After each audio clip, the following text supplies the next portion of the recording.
slides for 20 minutes, so I think I'll be fine. I'm talking about how to organize a Perl workshop if you don't know how to. And I'm afraid this talk won't really teach you how to organize a Perl workshop. You need to try it yourself first. But I will show you some of the funniest and most painful and most pleasant surprising experiences. So, TLDR, it's not really that hard actually. Get this set up yesterday, because most of the things just organize themselves. Yep, that's what Getty said. You don't need to do anything, just show people together, tell them it's a Perl workshop, and it magically works. And I found out that was actually true, almost. Yeah? Okay. Oh, because I'm covering this. Okay, I'll jump right here. Oh, awesome. Thank you. You'll see. Great work. It will work after a few seconds.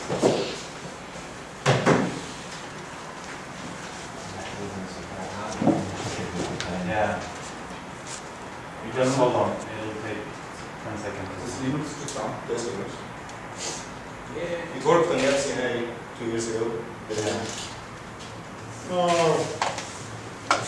Wait for it? Almost. Yeah, wait for it. I don't think clicking actually changes slides here. I think I need to press the... Okay. So it almost organizes itself. You gather people together and they have fun. And I noticed that skip. I don't know what's on the next slide. Just right arrow or something like this? Okay. Okay, so let's say that. So before I say about minding people, it's the fact that people mostly have fun together. And I don't think that, I think that the social part of the workshop is really the most interesting part. It's what really I'm here for, right? Meeting other Perl people, you can do talks online, but meeting other people is the big deal. So about innovating people, can I say please? What I thought initially, every time somebody told me, hey, you should organize a Polish Perl workshop, I'm like, how are we going to do that? There are 3 of us in the Warsaw PM group actively, 3 maybe 4. If we organize a Polish Perl workshop, if we have 3 people that come to the beer meetings, how many people can come to a workshop? Makes sense?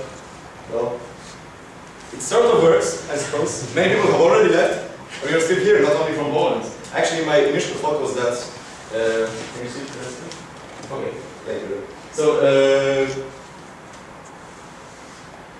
people around are like DARPAN. Do you know what DARPAN is? It's the fact that there are lots of Perl modules to CPAN, but still companies produce Perl code and keep it to themselves, never showing it to anybody. And this is exactly how it is. You know, DARPAN? Excellent. Okay, so you don't know about those people, like you don't know about this code existing in other companies, but they are still here, and they matter. Next slide. I'm tempted them, apparently. Next slide. And after this workshop, I think there is at least 1 PM group forming. Next slide. Apparently there are 2 people from the same city, and they will be doing a PM group soon. I hope so, and I expect them to. I'm looking at you, both of you. Very exciting. Yeah, isn't that awesome? Yeah. Next slide. So, what about advertising? Yeah, people get to know about this. So, next slide. Let's do a show of hands a little bit. Next slide. How many of you? Next slide. Is that from you from the Perl media? Sean. Okay. Previous one. So, yeah, how many of you got to know from Perl Weekly, from Yaps Europe or something? Hands up, hands up. Nobody. Almost. Okay. Well, told by the friends from the Perl community? If that's not power, I don't know what is. We're told by a sponsor? Okay. Some of us already left, so maybe and the funny fact is that we made almost none effort to advertise PLPW. I asked Gabor, the Perl Weekly owner, to include us there, but he will include us anyway because he includes every Perl event. I poked like 10 different people on the ARC and nagged them, register, confirm, submit a talk, and they did. It was awesome. And we almost got more people than we could handle. If you were there yesterday morning, this room was completely full. We didn't have enough chairs. And actually, the funny thing is that when I asked the boss about sponsoring PLPW because I'm working here in Opera, he said that, well, no, we don't have budget to sponsor the Perl workshop, but we can give you the venue for free. And if you can gather 3 people, more than just you and Zbigniew, then we'll give you a free pizza. I think he was surprised at how many people we got there. So, about availability of information, something I want to talk about. Do you ever play role-playing games? Not really? Yeah, this. You have a couple of friends, and there's one game master who tells other players about the world, and the players are telling the game master what they do. They have their characters, like there's a mighty warrior and a cunning thief, wise old wizard, and they declare their actions, and the game master responds with what happens around them in the world, right? So the example is, for example, we have a group of adventurers who come to some old mine or a dark cavern, and the game master says something like, oh, this is a dark cavern, you see gloomy walls around, and it's all very dark, and you see water dripping, and the players declare their actions like, I don't know, oh, I have a torchlight in my backpack, I'm looking for that, and the other says, I'll just go and see what this light is, and the other one says, I'll put on my robe and a wizard hat, and then the game master suddenly says, oh, you are just all killed by a dragon. And they're like, what dragon? Well, you didn't ask, yeah? And this is what happens when you don't really tell people what's going on at a conference without putting it on a conference website. Yes? How many people did not know that there is a pre-conference beer on Friday? One. At least one person didn't know, so we failed at that. No, Yeah. I know. Okay, you did. You were there. Okay, cool. So, that's a relief. That means we are a good game master, but it could have been worse. I think some people that are not here didn't know, actually. Well, maybe it's because I don't see a reason why you wouldn't go to a pre-conference, but seriously? For drinking, come on! What would be? Oh yeah, I mean, you put the address of the conference dinner yesterday, just before the conference dinner. Otherwise, we didn't tell that anywhere on the website. Apparently. It's good that it worked at all. Okay, I guess I can example. And I think in every conference there is a dragon that we forgot to tell you about, and it just sort of happens out of the blue. Oh, I see. Oh yeah! And I think we'd be better off telling you about all those. Since you seem to have known about all this, then it means it's quite a success for us. So maybe we can do that after all. So the other thing I want to talk about, Murphy's law. So if something can go wrong, it probably will go wrong. Like the venue or sponsors or equipment or anything. It's just, if you depend on something, you have to be prepared for the worst possible possibility. So in the best case, you just be surprised that it works. But things can go wrong, and I will tell you a few examples of things that did go wrong. First lesson is that make double sure that the venue owners know that you're doing the conference. The story is like, I asked my boss and he told me that we can get the venue for free, so when is it? And I say, oh, like 25th, 26th of May. Okay, fine. And then he asked me a month later, and another month later, and I keep calling them. And like this Tuesday, I said, oh, I have a few questions about this conference that we have on this weekend. Which one? What do you mean this weekend? And the Perl workshop. Oh, it was this weekend. No, it's impossible, we have to postpone it.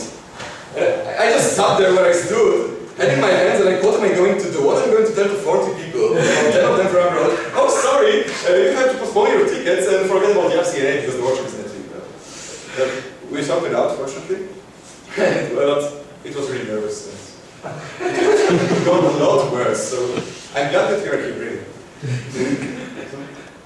So, lesson number 2 is that having a venue does not imply that you have a projector. And apparently we had to organize that the day before because the venue only had a TV, and it may have been fine if there was like 10 or 20 of us, but the TV is right there, we're not using it. And the next. And lesson number 3 is that having a projector does not imply having a screen to show something else. That's why we're using the wall, and that's why it's all curved. Yeah, this is something we learned the hard way. The other thing is, well, it's a little bit sad, and I'm not going to go into details, but the fact is that just because something is sponsored, it doesn't mean the sponsor already paid for it. So maybe you actually need to have money in your pocket, like when they want to give you money later or something. This is something new for me, maybe it's a normal thing, but I was quite surprised. Another thing that happened just today, sometimes the power goes down, like in the entire building. And when I go to the office today morning, I'm like, yes, another day of the workshop, and after that we'll be fine. And I put on my ID card to the door, and it doesn't work. The door doesn't open. Like, oh hell, this little LED isn't really blinking at all. But I pulled the door and it opened. And there was no electricity, there was no alarm, and the doors were black in the entire office. Since yesterday, because they turned the power down during the night and forget to turn this on. Yeah, it's really simple thing. And the security guy told me, yeah, it's okay, we don't just let people in. And yeah, not like you did that yesterday for 40 people. It was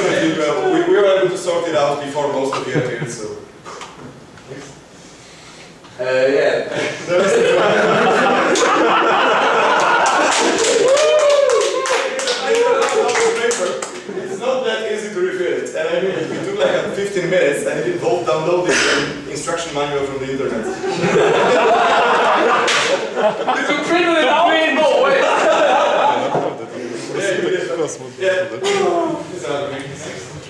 And the other lesson, as you can see now, everything will be late all the time. Look at your watches. Yeah. So the other lesson, connected to the previous one, is that when the speakers are late, it's usually not their fault. They're not really aware of the fact they're late. They will be given a 20-minute time slot, then they will signal 40 minutes, and like, oh, the half an hour has passed already. Yes, it did. Sorry. No, it's not their fault. I mean, I've noticed that when I pick on a sign saying 5 minutes remaining, they are finishing in 5 minutes. So when you just remind them, keep reminding them that their talk is coming to an end, they will end it on time. It's fine, but it's your job to keep track of this. Because they're like, am I extending my time? I made it! See, I don't even know. I think I'm like halfway through my presentation. It's maybe that 25 minutes have passed and I have no idea. Yeah. So, really in the, let's say, the excitement of all this, of speaking to people, it's really not that hard, not that easy to keep track of time. Hey, another lesson. Sweet cookies are most popular. Yeah, absolutely. We need more cookies. Yep, apparently. But there are the good part of this. It's not all trouble and worrying and stressing and all these things. There are also good things. Perhaps the most important one is it's the only way to have a workshop nearby. If there is no workshop where you live, well, unless somebody else does it. Yes. Yeah. Maybe no one will do. If you wait 2 years until somebody organizes a workshop, maybe you're the one who's supposed to do it. It's really the only way to not having to go to another country for a car workshop, not having to pay for a hotel and most of the things, because it's just here, there, and it's not quite hard to get it done, so please try. It's a lot of fun, really. Yes. And it's working moment. I got this on the pre-conference beer when we sat there with like 20 people, and everyone was drinking beer, chatting, talking to each other, meeting each other, and it's like, look, sitting there, recognizing all the previous workshops that I've been to, and looking at this one and saying, yes, this is it. We reached the goal. We got all the people there, they're having fun, this is exactly what we were supposed to do. It's good. And this is, what I said before, is not really hard. Can I say? Oh no, please say. It's exactly, yeah, I just don't remember the order. I was doing this like 2 hours ago. This point is really connected to the fact that you don't really need to do anything. Yeah, when you gather people together, they're going to have fun. When you put them here and say, here's a car workshop, they were going to do what's exactly happening on any other car workshop. It doesn't need that much of an organization. It's very satisfying, really. I'm the boss.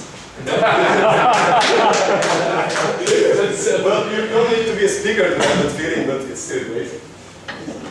And people are really willing to help. I mean, if you just start something, they will jump off and say, I can do that, I can do that, I can do that, I can do that. I mean, we accidentally have a chance to give away 7 Perl books for free.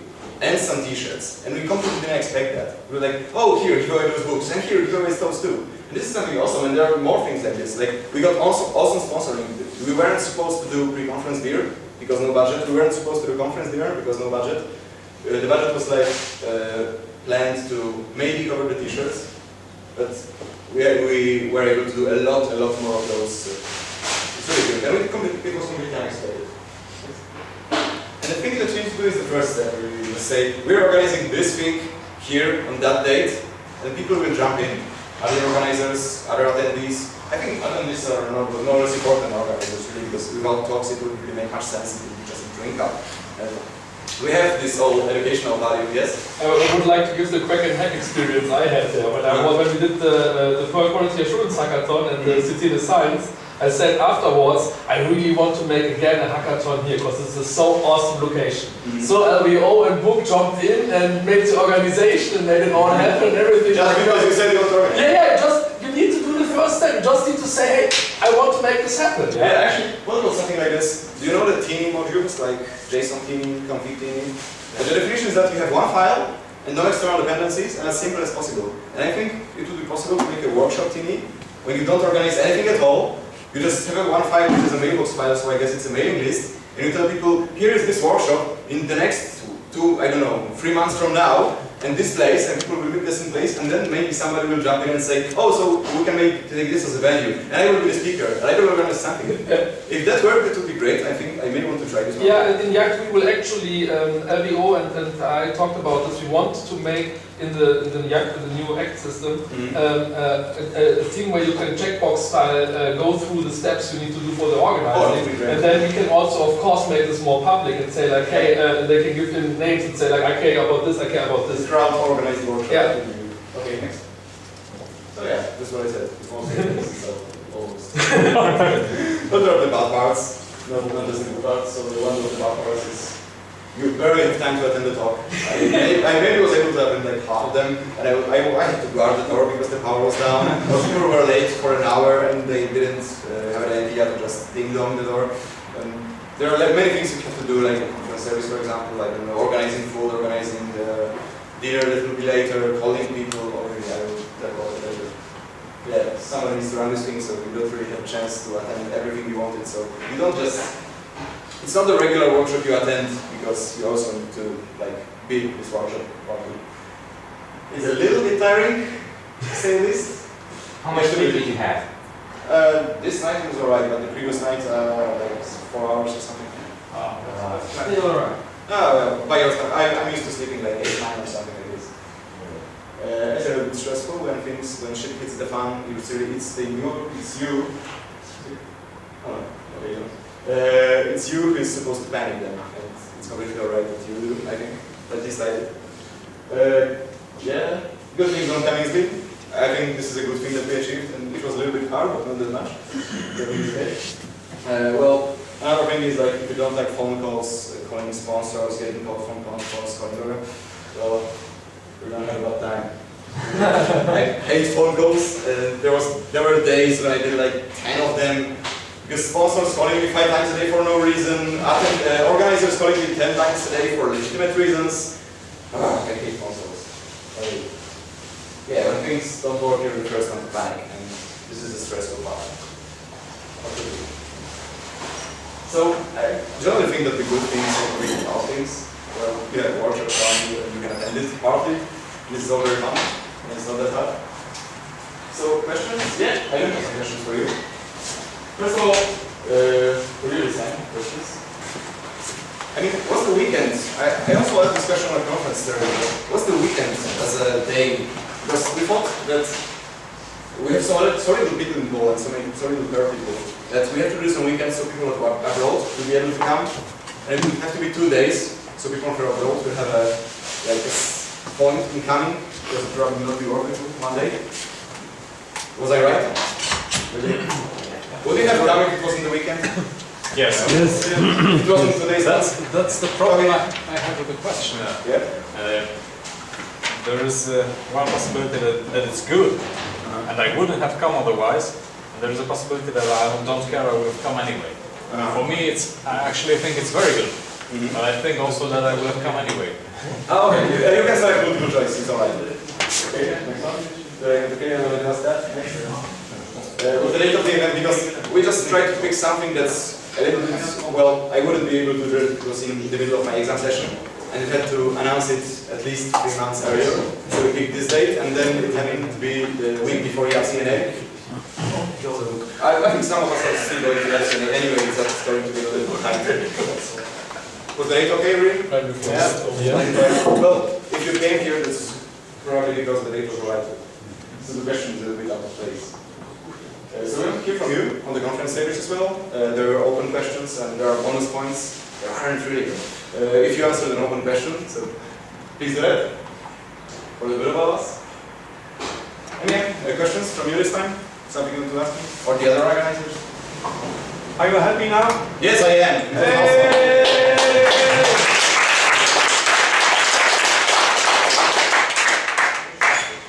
So where's the next one? The next what? Workshop? The Polish Perl workshop. The next Polish Perl workshop. You can Yassi Poland? No, I didn't. The workshop is almost over, but it's not just us three who created this, it's mostly you. You who came, you who presented, you who attended the pre-conference and the middle conference meeting. So it's because of you that it works so well. Thank you for that.